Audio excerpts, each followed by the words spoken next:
We now continue.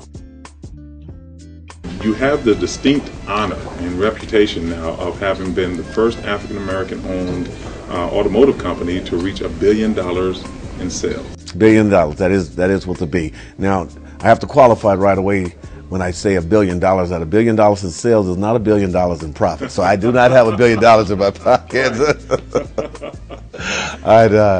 But we are very proud of that. We're very proud that not only are we the first automotive related company, whether it's manufacturing or dealerships, to reach $1 billion in sales, but we're one of the first 3 African American companies in the country to ever have achieved $1 billion in sales.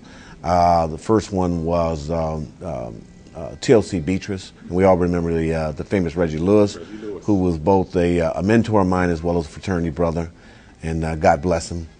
And then there's another organization, I believe it's in Kansas City, I can't think of the name of it. It's an IT company, and then it was, of course, us was number 3. I think there's 1 or 2 other companies that have been able to obtain that over the last couple of years, but we're very proud to be among some of the first. What percentage of that do you attribute to your passion for customer service? I think that customer service is the hallmark of any business, particularly when you have a product that a customer can buy from anywhere. No one has to come here to get the product that we have, because there's another 5 outlets in the metro area that they can go and get exactly the same product, exactly the same color. So from a customer service standpoint, the customer is always right. Even when they're not right, they're always right. And we have a mantra that we live by, and that mantra is that we create magical and pleasurable experiences within our automobile dealerships. And the intent is to go above and beyond what a customer will experience if they go somewhere else, so that when they're making a choice, they choose something, or they choose us, because there's something different about us. And what's different is how we treat the customer when they come in. So what other components as an entrepreneur would you add to customer service? Is there obviously conviction, a personal passion, internal drive? Yeah, I think that, but just from a pure customer service standpoint, you have to create a trust among your customers. They have to trust you, and they have to trust that not only the pricing that you give for the products that you have, but what you're selling them, that it's going to work the way you say it's going to work. Or if it's food, it's going to taste the way it's supposed to. And they have to trust the relationship. So it's not unusual, whether it's myself or any of my employee team members, to see us not trying to sell a car, but help a customer buy a car. And if we help you buy a car, then we approach it differently. We talk to you about the product, we explain the product to you, and then we just let you make the decision.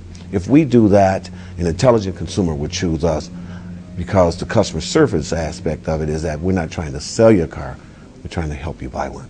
And there's a difference there. Yeah, it certainly is. So what would you provide as advice to anyone looking to be an entrepreneur? Certainly including that component of customer service and trust, but what other things, advice-wise, would you give to anyone interested? I would make 2 observations. The first observation would be, everyone who wants to be an entrepreneur is not. So I think that we all have to not find our niche. Where do we fit? And so there's a skill set, and a lot of that skill set just deals with the passion to do your own thing.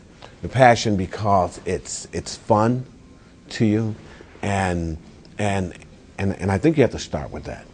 If you don't have that, then your chances of being successful are going to be tenuous. But that passion, what it does is it creates a drive which allows you to put the work in. And everyone wants to be an entrepreneur, but everyone's not really willing to put the work in. And entrepreneurship is 24/7, 365. It doesn't stop. That's right. The average entrepreneur, is not unusual for them to get up at 1 or 2 o'clock at night and and just start making notes about what goes on the next day. Because that mind's always running. Because the mind is always running in terms of entrepreneurship. So it's not a part-time job, it is a full-time job.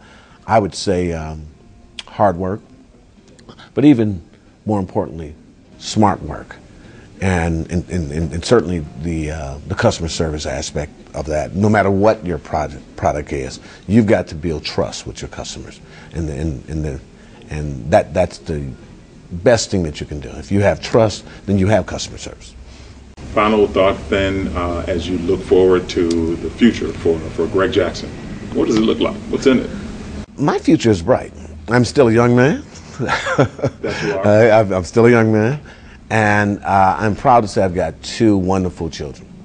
My daughter Annika, who is a recent graduate of Purdue with an MBA, and then my son, who's a recent graduate of Morehouse. I'm looking for both of them to come back into the business, and I see them joining me, becoming partners in the business. And my son is not as excited as my daughter is about the business, but he'll come around. But I see them coming back and joining me and really running the company. You know, it's time for them, and I see myself directing what we do. There's so much more we can do, but I can't do it by myself. You know, it's all about the team, and you need help.